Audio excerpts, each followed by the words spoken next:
It is my great honor to welcome you on behalf of the Asia-Pacific Pathways to Progress Foundation and the ASEAN-ISIS members, our network, and its secretariat, the Institute of Strategic and International Studies, Malaysia, to the 39th Asia-Pacific Roundtable convened here in Kuala Lumpur, a city long associated with the region's efforts to manage diversity, bridge differences, and sustain dialogue in times of regional and global change.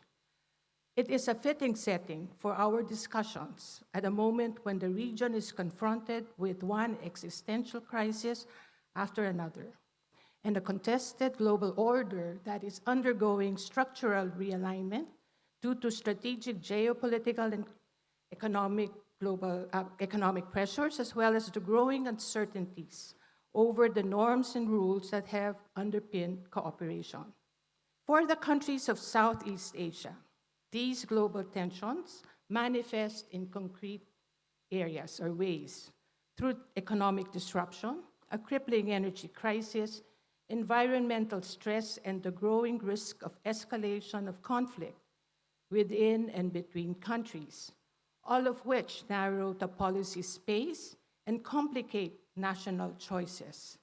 Maintaining regional unity and resilience has therefore become a strategic imperative as it is a developmental one. Against this backdrop, the role of ASEAN becomes both more demanding and more consequential.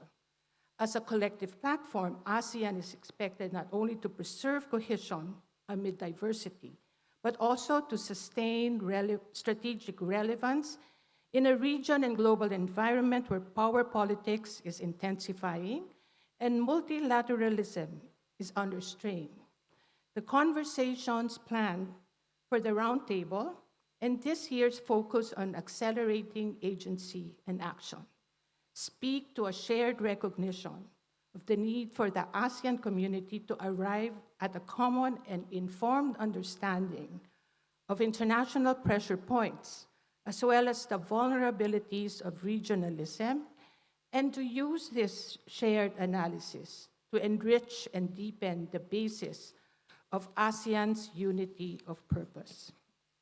For the region to emerge stronger, it is imperative to surface and promote Southeast Asian perspectives and experiences toward developing our region's distinct contributions to the evolving global order.